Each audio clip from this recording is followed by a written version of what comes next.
Hey, Book Dragons, I'm so glad that you're here with me today. I am going to talk about my personal rules for buying books.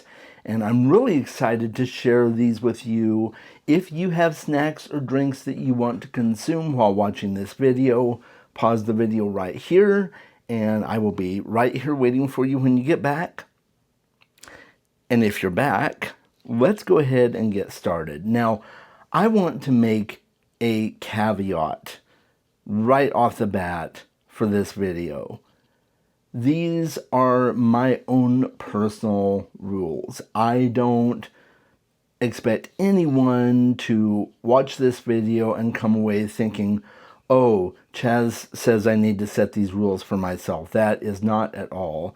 This is a descriptive video, not a prescriptive video, okay? I'm not telling you what to do. It's just my own personal viewpoints, things I have chosen to do, and I'm flexible with it as well, as you'll see. So let's go ahead and get into these rules.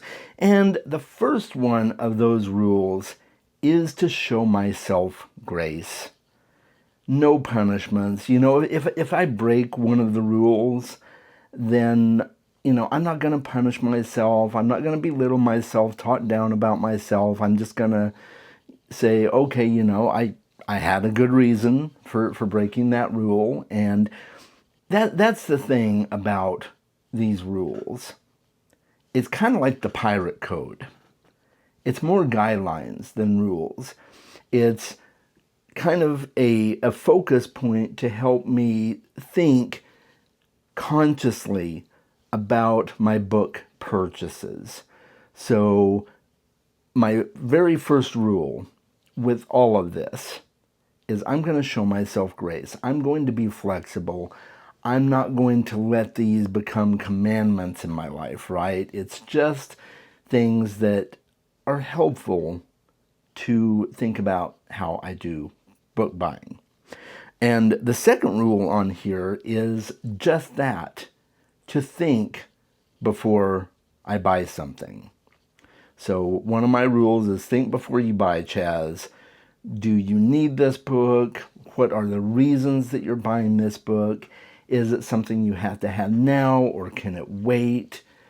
I'm really intentional about buying books and spending my money on books, even though book buying is one of the things that brings me joy and that's worth spending my money on. I still want to be conscious with my money, right? So that's a big one for me, to think about each purchase and say, okay, is it necessary right now?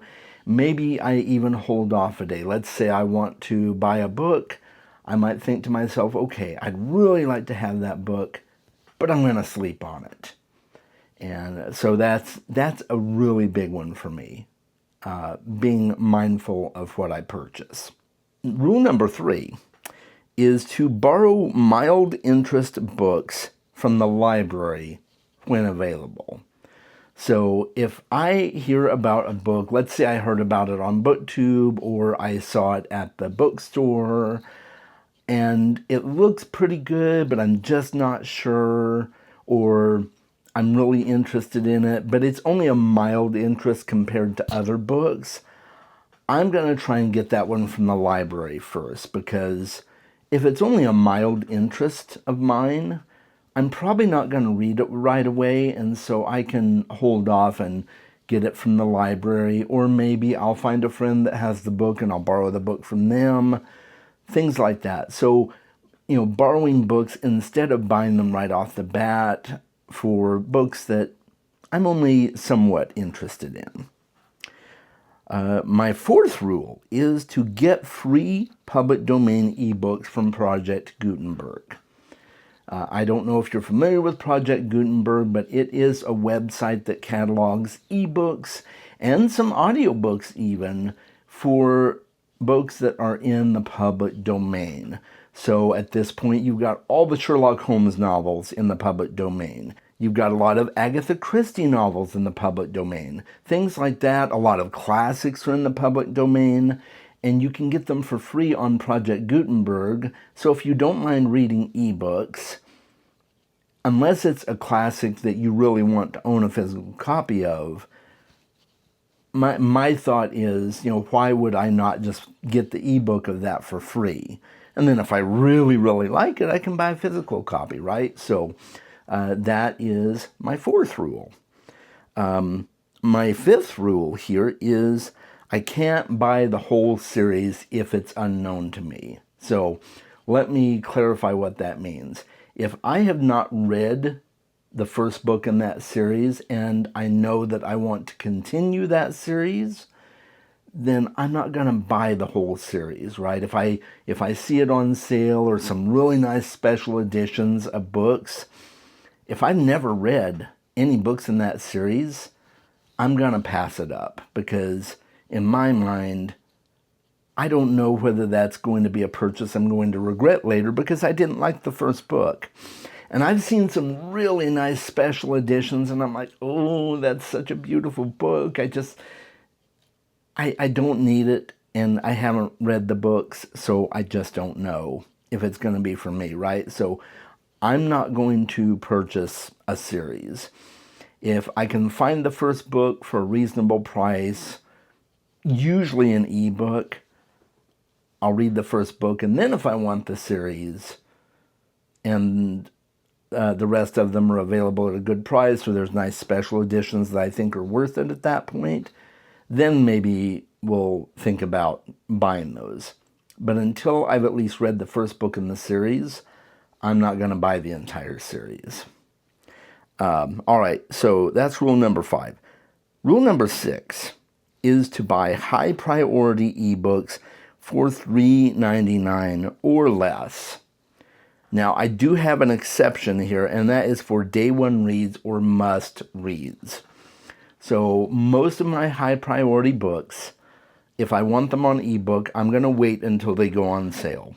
$3.99, $2.99, $1.99. Sometimes a book is even on sale for 99 cents, or maybe they're running a free promotion on the book.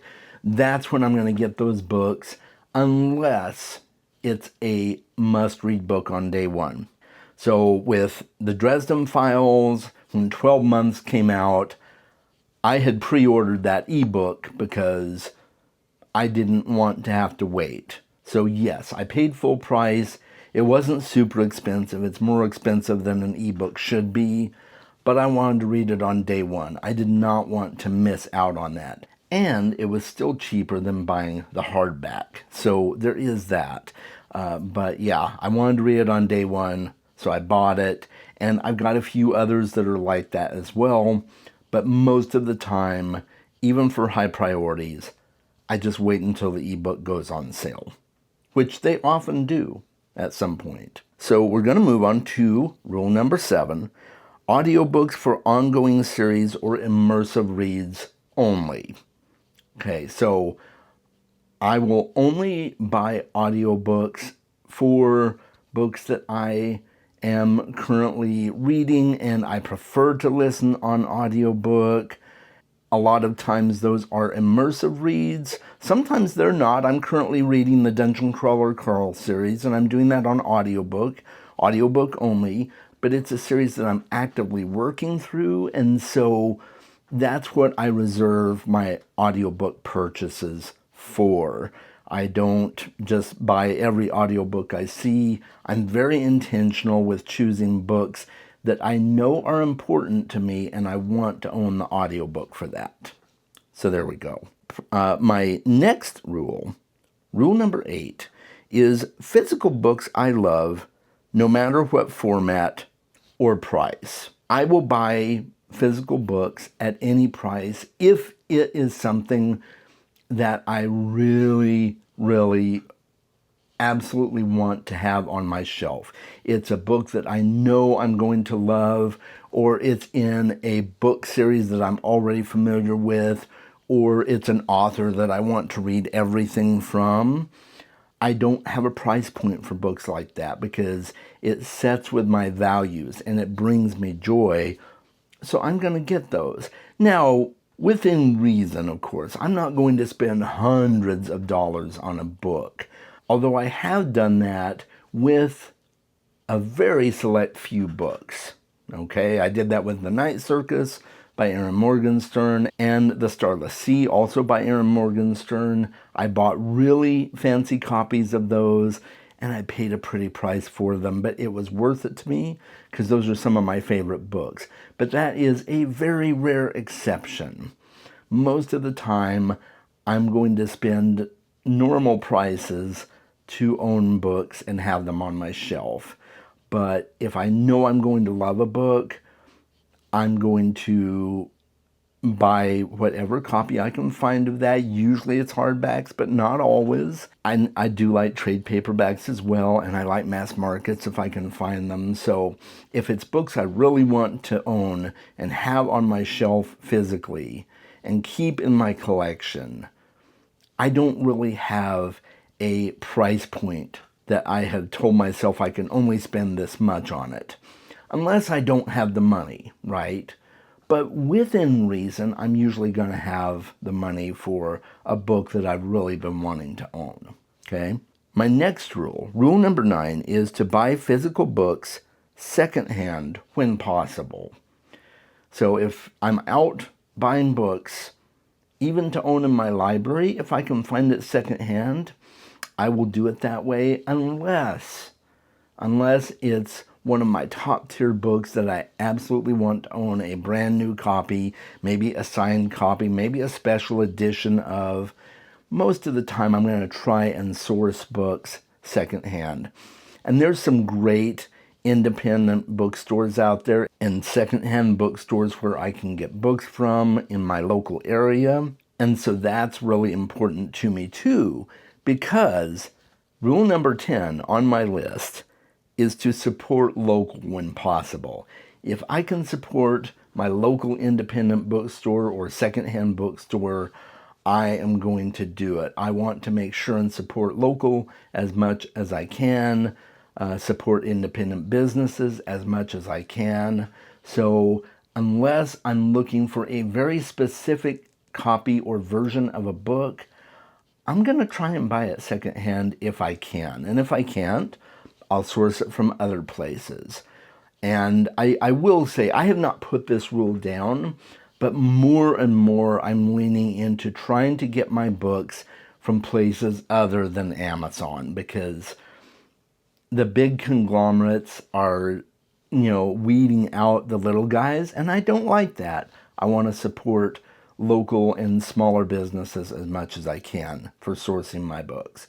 So those are my 10 rules. And like I said, rule number 1 is paramount.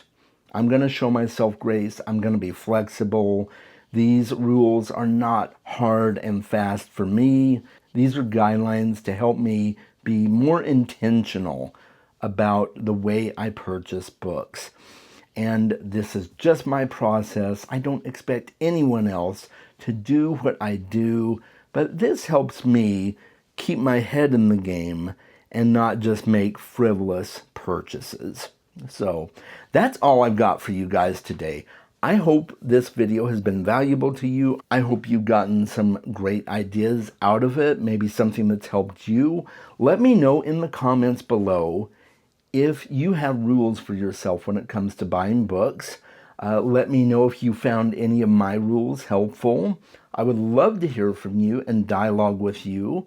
And I'm really glad you stopped by today. If you want to watch more of my content, there are some ideas on the end screen here. And until I see you again, I hope you're reading more books.